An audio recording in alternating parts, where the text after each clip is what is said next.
So public holidays and award entitlements. So this might come quite obvious when it comes to managing the holiday season, but from my perspective, there are some things that can be quite easily missed when it comes to award entitlements and understanding what implications need to apply to particular types of employment, but then the nature of the industry that your business works in.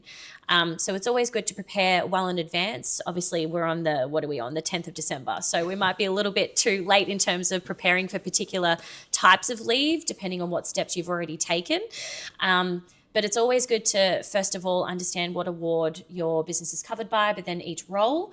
And if there's any areas that you might need to tick off in terms of planning for those public holidays and how that applies to your staff members. So that can depend on whether you shut down over the Christmas period and whether there's permanent versus casual employees that work for your business and what their expectations are during that period, and whether they have the right to work on a public holiday or not, depending on the role, the nature of the business, and whether that's their ordinary working day or not, being a permanent employee, or whether you continue to work through the period and if it's been clearly identified in employment contracts and policies that they may need to work public holidays, and then that's when penalty rates can apply as well. So anything else you want to add to that? Yeah, and really comes down to the needs of the business as well. So some businesses will work right through. We were just talking before about Innovate Care, so you're working right through, but other businesses will have a natural shutdown period. It goes really quiet.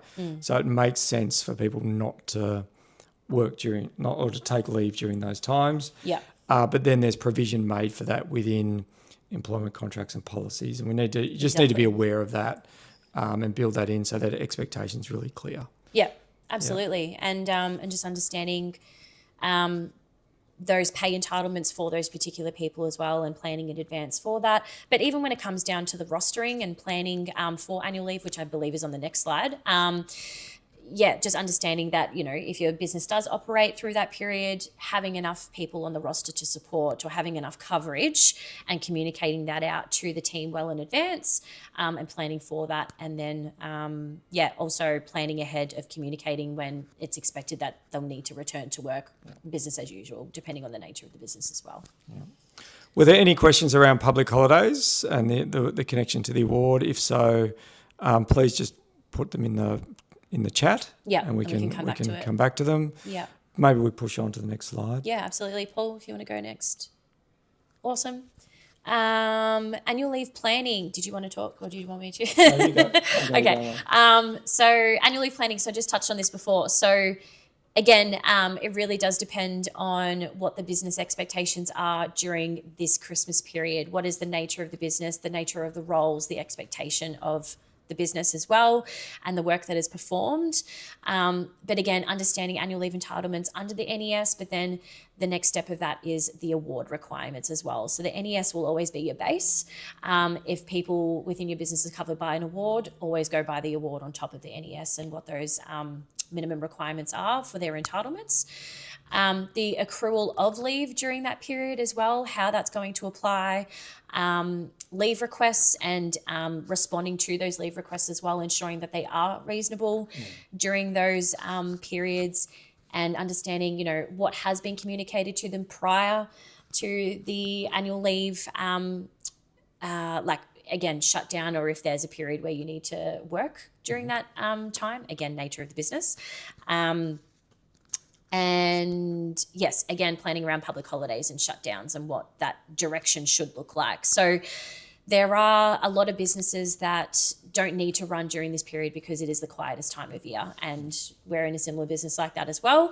So there are award entitlements when it comes down to directing people to take annual leave during that shutdown period, and there are going to be minimum notice requirements for that as well. So again, going straight to the award, and what are those minimum notice requirements, but it should be captured in employment contracts to ensure that people are aware of what those minimum entitlements and expectations look like, even in company policies as well.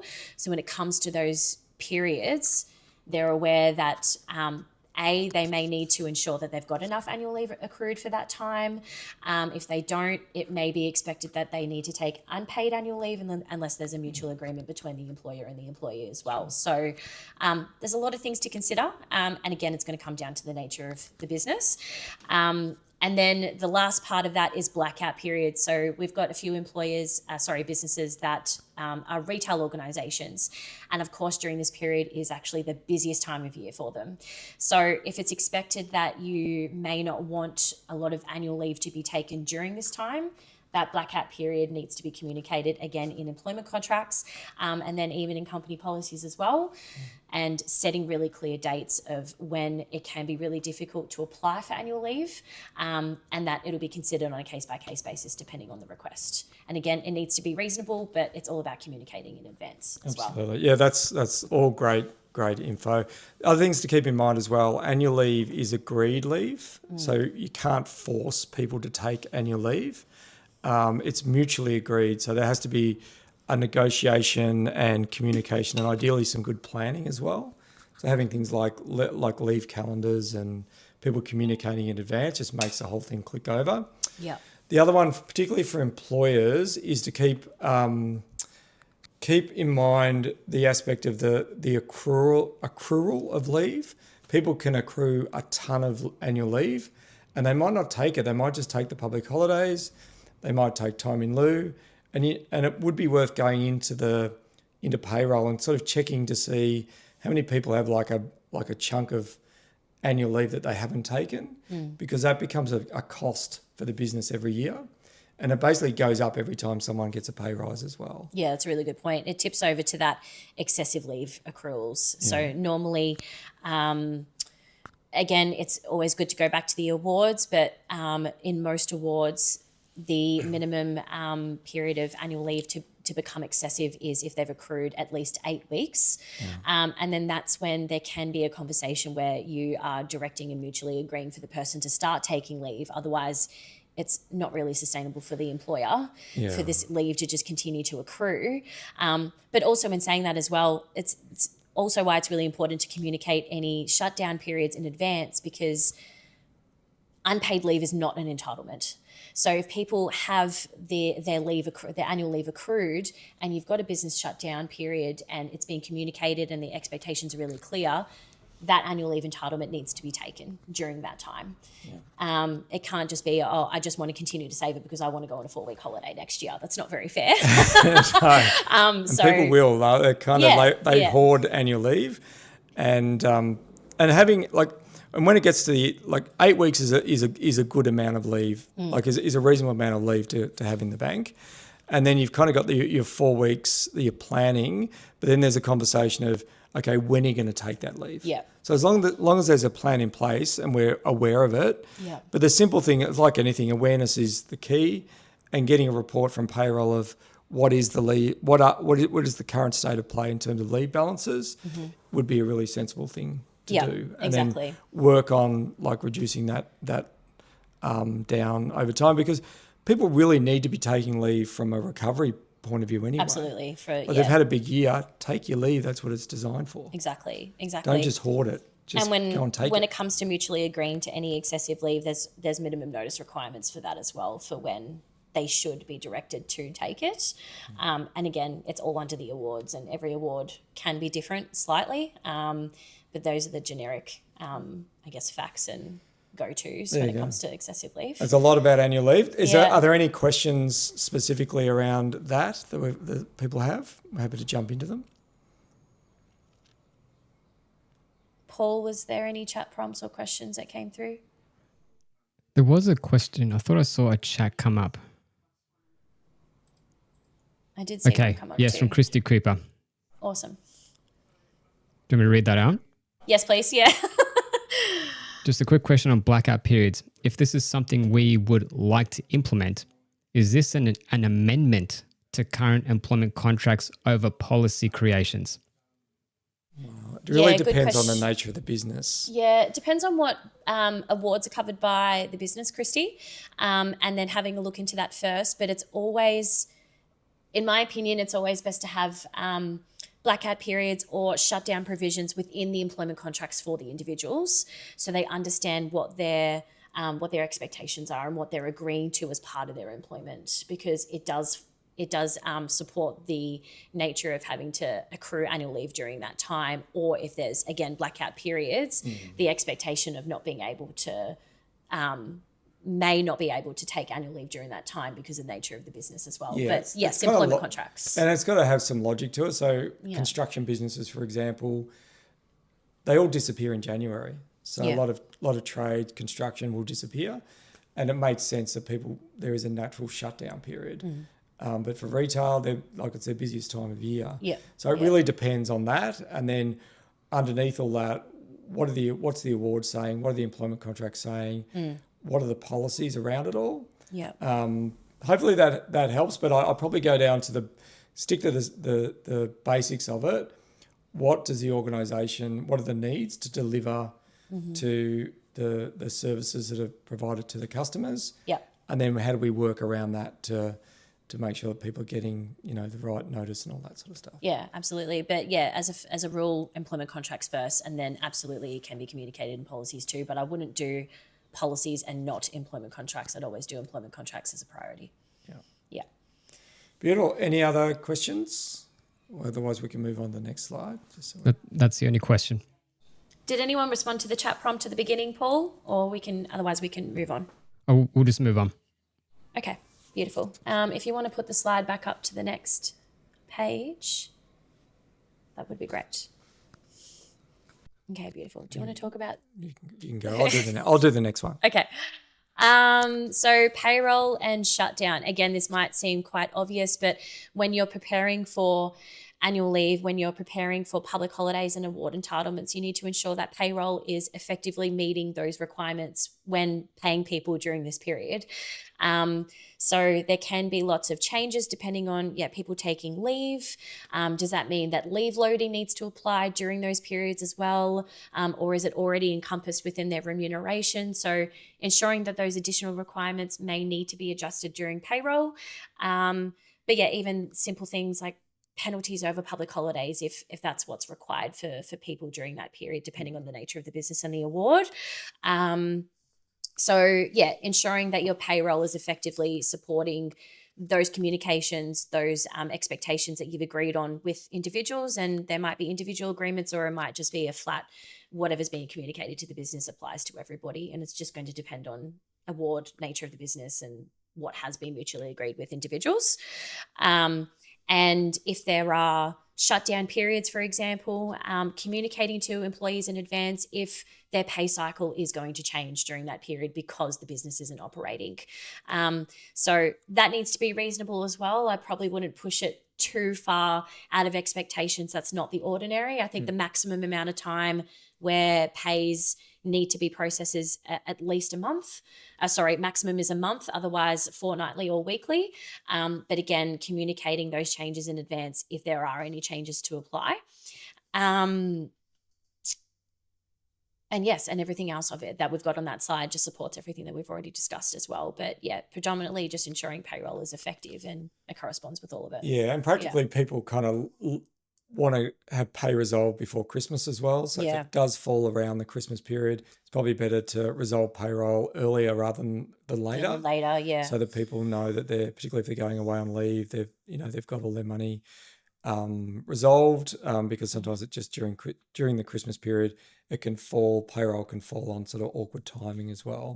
Because people are away and they're on holidays, they don't want to be worrying about payroll issues. Exactly. In amongst all the compliance risks as well. Yeah, and as a business owner, you want to just sort of wrap all of that up as much as you possibly can, so that you don't have to worry about any payroll and administration during that time where you just want to shut off and be able to have a bit of a break too. Absolutely. So absolutely. Any questions on that? Please send it through, and then we can start talking through the next slide, and then come back to any questions. Paul, if you want to go to the next one, please. So this is a delicate topic in HR circles, the work Christmas party.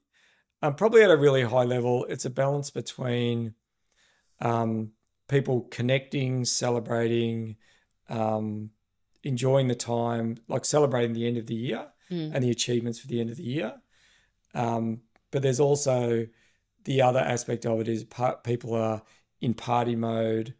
You're mixing alcohol with all that, and we've dealt with some pretty serious situations that have come out of Christmas parties, and we thought we'd give you some common sense guides around how to plan for it. What we don't want to be is the fun police. Like we're saying, go and have fun, go and enjoy yourself. But how do we do it so it minimises the risk to the individual, but also to the business and the organisation as well? Yeah, absolutely. And a little bit of planning and having some clear guidelines. I'll just put on my glasses so we can see our prompts here. But having clear guidelines around alcohol consumption and conduct. Remind people that the Christmas party is the workplace. People forget. They go, well, we're in a pub or we're in a bar or in a restaurant. This is the workplace. And having clear things like having guidelines around the event finishes at 9:30. Yeah. Yeah. And then sticking to that. And organising your own transport home and communicating that company policies and code of conduct and, your discrimination and harassment policies and respectful behaviours in general is still applying. It still applies at work Christmas parties. So it applies to any work event. We're not just talking about Christmas parties here. It's any work event that's been organised by the company. So yeah, all of that still applies. But what we've, some guidance that we've given businesses before is when they are planning a Christmas party is to, of course, organise it in advance. But when they're sending out that email communication, be really clear on the location, the start and the finish time of the Christmas party event, so that if people want to carry on afterwards and it's not initiated by the company, then it's their own doing. And then you've got some communication out there that's clearly telling people, and it is clear in writing when the Christmas party ends. So that can mitigate the risk of any behaviour that may happen outside of that from the business's perspective. But it's important to be really clear that, any conduct is still the same expectations at a Christmas party than it is during the day-to-day BAU of the workplace. And the lines the lines can be blurred. I'll give you an example. So it might be the event might go till 9:30, and then it's like, it's communicated, everyone gets the email, look, it's understood. And then it gets to 9:30 and one of the senior leaders puts the credit card on the bar and buys shots for everyone. And I've been in that situation. And it's like, okay, let's kick on to the next event. And they're in the city and things can kind of extend from there. Yeah. It becomes a really grey area.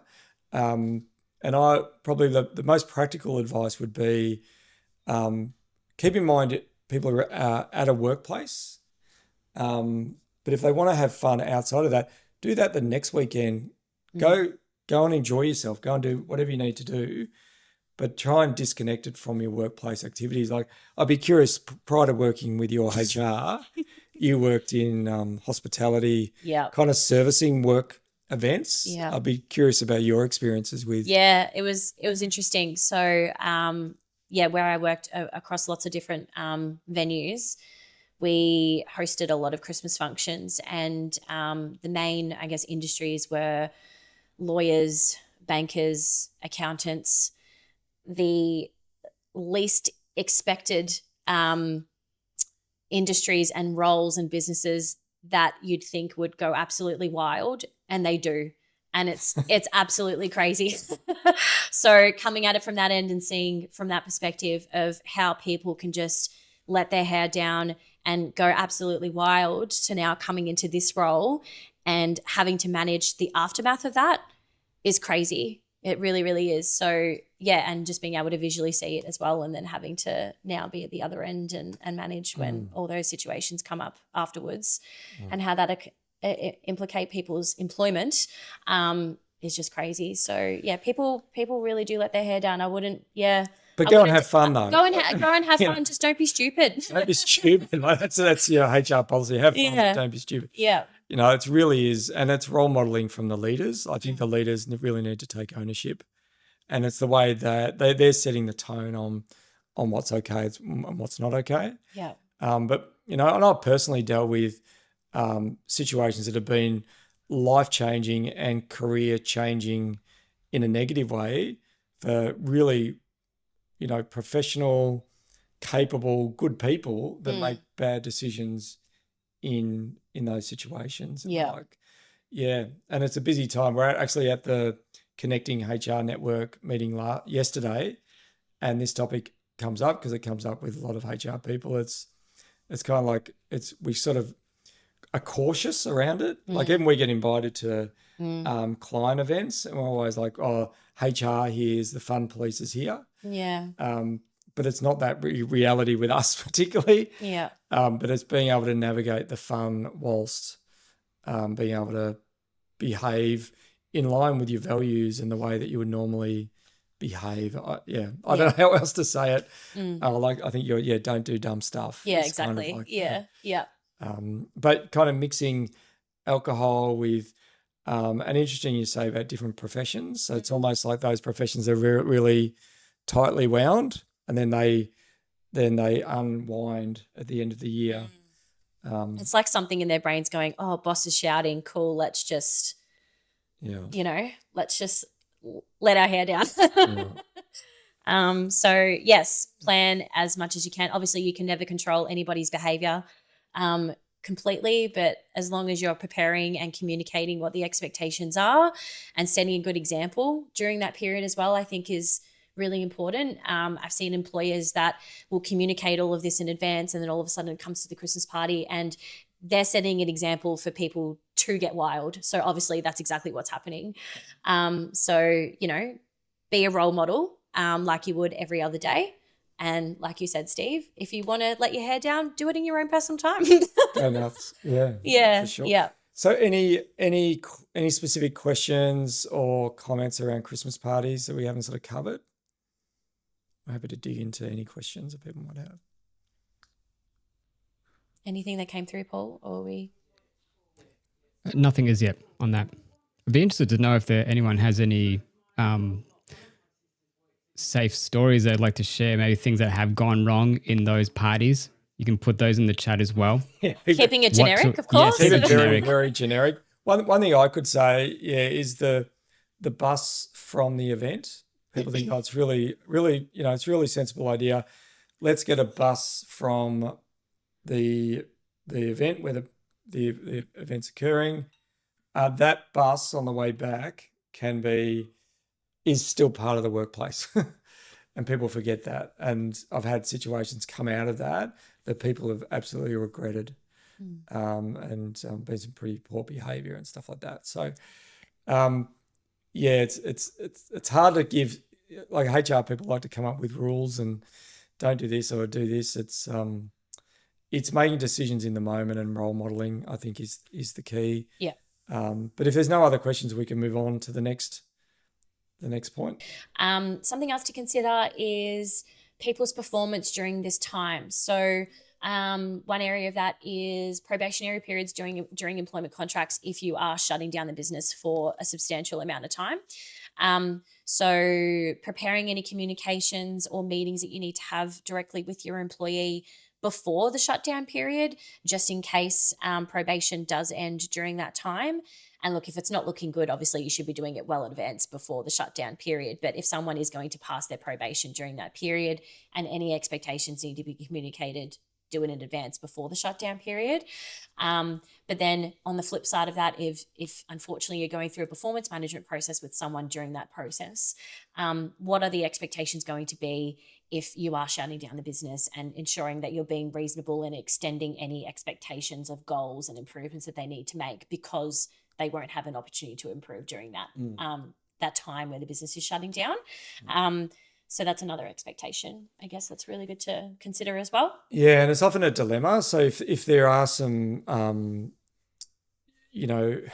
changes that need to be, structural changes that need to be made within the business or the organisation, and say there's redundancies or there's a termination that needs to be made, it's a dilemma to say, well, do we do it before Christmas or after Christmas? And you go, it comes up, and you're like, at this time of year, you go, what is the most compassionate thing to do? And my belief, having done this for a while, is I think it's actually better to people to know before, because then you can at least plan. Yeah. Like if you go in, if it was me, I'd like to know because I'm going into the break at least knowing what next year's going to look like. Than going, oh, we don't want to do it because it's Christmas and it's coming up to Christmas. And then you're giving people a sort of a false sense of security. Yeah. They go away and they come back, with an expectation that, this is going to be the year. But I would say if those decisions have been made, and often those decisions are made, even though we've got, there's a whole lot of HR processes to go through, I would say the most compassionate thing is to communicate that and tell people the truth before Christmas. I don't know what your I totally experience agree. is with that. You don't really want to shut something out over the Christmas period because you think it's best to just wait.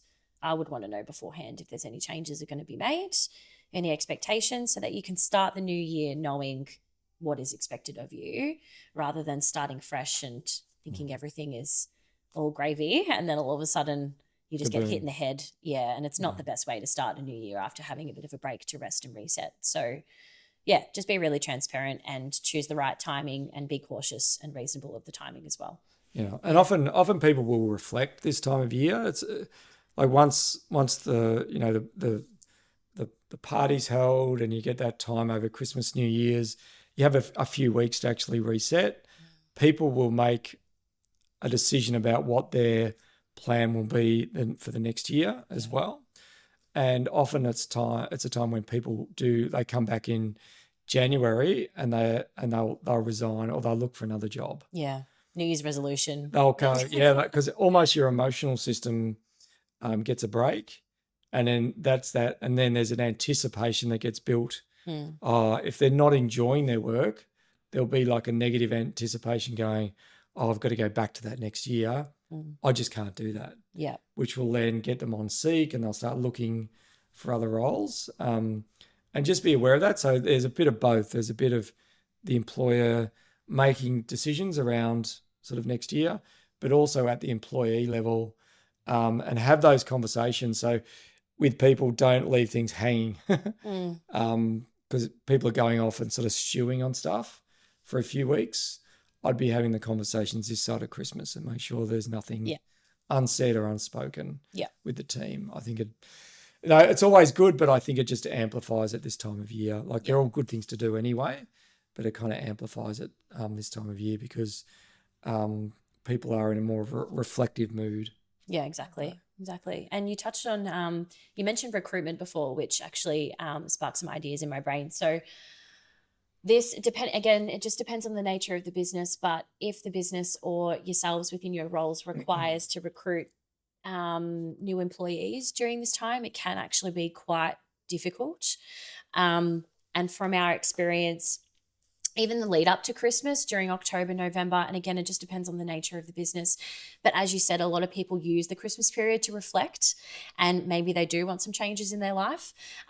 So the best time to recruit when it comes to the Christmas and New Year period is to actually just wait until January, mid-January when businesses start to open up again. But when people have had the time to have a break, because right now they're just pushing through just to get to Christmas so they can switch off and their brains are just thinking about what they need to do to get there. They're not in that reflective mode of, what changes they could make or what employers they'd like to work for or however that looks like within their well-being. It's come up quite a lot over the last couple of years. I thought that'd be really good to let you all know. Just January is a good time to recruit. Yeah, you wouldn't know that unless you worked in HR, I guess. But there is that pattern where, as we talked about, people will reflect, but they'll be more actively looking for roles and even having jobs advertised over the Christmas break. People might be a bit frustrated and they're sitting on the beach or whatever, Googling, going, I'm going to check what jobs are out there. Yeah. You'll get people that wouldn't normally, because sometimes you're just so focused on delivering and then, they're in the headspace to actually look around. Yeah. And it's a good time to pick up, for the organisation, there might be good people out there that are looking for a change. Absolutely. So it's good timing. It's a really good point to bring up. Yeah. So, any thoughts on that? Because I'm careful. Celine and I can waffle. We're chatterboxes. So, are there any questions or thoughts or any areas to sort of explore further in amongst all that? Christy has another question. Do you want me to read that out? Absolutely. If you shut down and someone resigns just before this, can or slash does the resignation period include the shutdown? It does, unfortunately, because it's a period where the business is expecting for the people to take annual leave, and leave periods are part of your employment and part of your pay cycle. It's a really terrible thing to do, to be honest, to be resigning right before any period of annual leave, whether that be business shutdown period or just leave that you've requested for. But it is part of the notice period requirements, unfortunately, because it's still part of their employment. It still applies. I hope you're not facing those circumstances, Christy. But We'll assume it's a general question. yeah, we'll assume it's a general question. But yeah, unfortunately, it does apply because it's still part of their employment. They're paid as per normal. It's a period of leave. It's just a really terrible thing to do, unfortunately. Any other questions or thoughts on that? Is there any topics that we haven't covered regarding managing the holiday season that you'd like to ask us as well? Andrea has a question. She's wondering if she can talk. For sure. Yeah, go for it. So just on that, if the employee has resigned over the shutdown period and there's not going to be anyone from the office administration to complete the handover of any company property, can we request for like motor vehicles, cars, keys, credit cards, all of that to be provided on the last day of trading prior to the shutdown period? So sorry, you're saying that they would resign during the shutdown? No, so if they've resigned prior to shutdown, but their Yep. final day is during the shutdown period, there's nobody from the admin team to complete the handover. And let's just say that this employee that has resigned has motor vehicles, cars, company credit cards, keys, etc. Obviously, they're technically still employed throughout the shutdown period until the time that they are their last day. So can we get the car back? Can we get the credit cards back? Can we get the keys back? Yeah, in this circumstances, because it's a little bit unusual, because usually the person would give the notice period And work. and then either work through, or they'd be paid out their notice period, and then all those company assets would be recovered. This one, I think it comes down to common sense, and I reckon it's a conversation with the person to negotiate just at a common sense level, and I would get those assets back sooner rather than later. Yeah. And just talk to them about it and say, look, practically, no one's going to be around. Let's get all this resolved before the break, because then, they might be going away. It might be, might interfere with their break as well. I would do this through negotiation and communication with them. I agree. And then just get that understood and make sure that they're comfortable with that as well. Yeah, sure. So what happens in a situation if they turn around and say, no, I need my car until my last day? Yeah, and it depends on whether it's a company, it depends on, again, the contract and how that arrangement's set up, whether it's used for solely for work. For work purposes. But again, I would leverage the common sense conversation. And if they need to be doing work, but they're not working as well. If they're just on leave and their expectation, if they're on approved leave for that shutdown period and the expectation is that they don't have any work responsibilities to complete, why do they need the car? Why would they need the car? So again, you're just going back to the common sense level of, well, you don't actually need it because you're on annual leave for this agreed period. And unless it's part of a package and there's some remuneration package where it includes a car and it includes reasonable personal use, and they might be going away and taking the company car, and that's understood and agreed and part of the overall remuneration. I would look at that and how that's stated in the contract, and then and in your policies, but then also have the conversation with them as well, and see what can be negotiated. And if you can't get a common sense negotiated outcome, let us know and we can have a look through it and support it. And we've also got Sean Melbourne on the call today. Struggling for the right word. We're on a call. We're on a With video. everything you've said there. Yeah. And then Sean can help us in the background with any legal support if there's any finer points to it. But look, a lot of this stuff by mutual agreement, if you get mutual agreement and there's understood, and even if you get that in writing by an exchange of email, you're going to solve 99% of it. And if people want to be difficult, well, that's on we can deal with that. Yeah. Okay. Thank you so much. No No worries. problems. Thank you for chatting as well. Was there another question that came through, Paul? A quick question from Christy. Yep. Is that a situation where you can do a payout of the leave period and send off early so they don't work the notice period?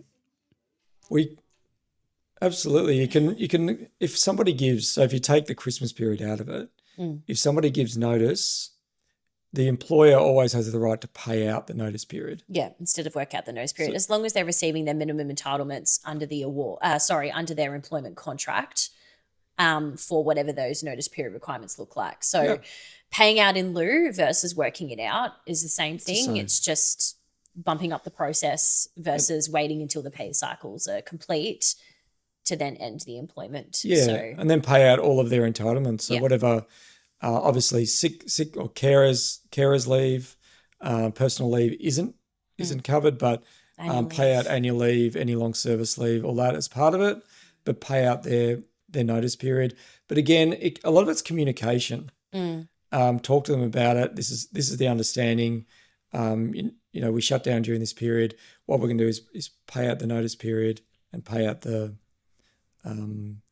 entitlements. Yep. Was there a follow-up question, Paul, that I just saw pop up on the screen?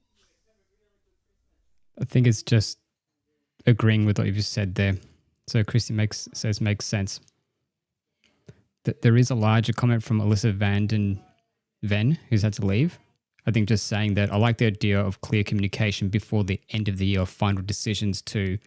For me, is it just a question on how do we document this conversation legally? She says verbal is okay.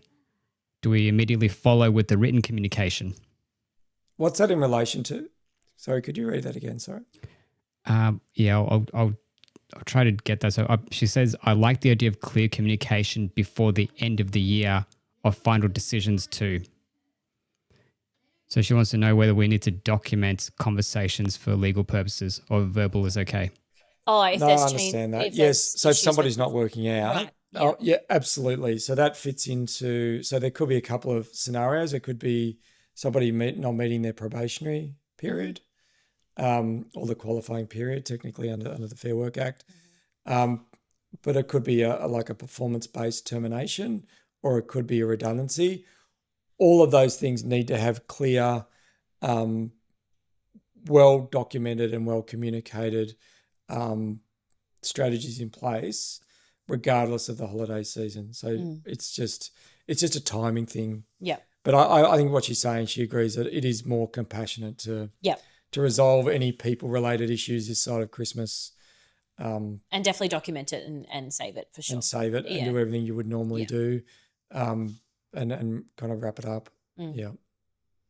Cool. Were there any other questions, comments, or areas you want us to discuss today? Because we have got some more slides. Paul, if you can please jump into those. Yeah, we've got a couple of wrap-up slides, not relating to managing the holiday season, but just to give you all an indication of what we've achieved this year as a team and what's to come in 2026. And I guess, after we wrap all that up, we can probably finish up today unless there's anything else that anyone else wants to chat about. So feel free to pop it in the prompt. But as a team, 2025, we've made dramatic changes internally, which has been really awesome. We've obviously started our lunch and learn sessions, and this is the third from memory. But But what we would really like to see next year, which we'll communicate in a second, is obviously continuation of this and a bit more repetition as well, and covering off a whole other lot of topics and planning this in advance. But yeah, it's been the beginning of our Lunch and Learn sessions journey. In saying that, and to support with that, we've actually made a lot of internal improvements on our marketing and expanding this space as a team.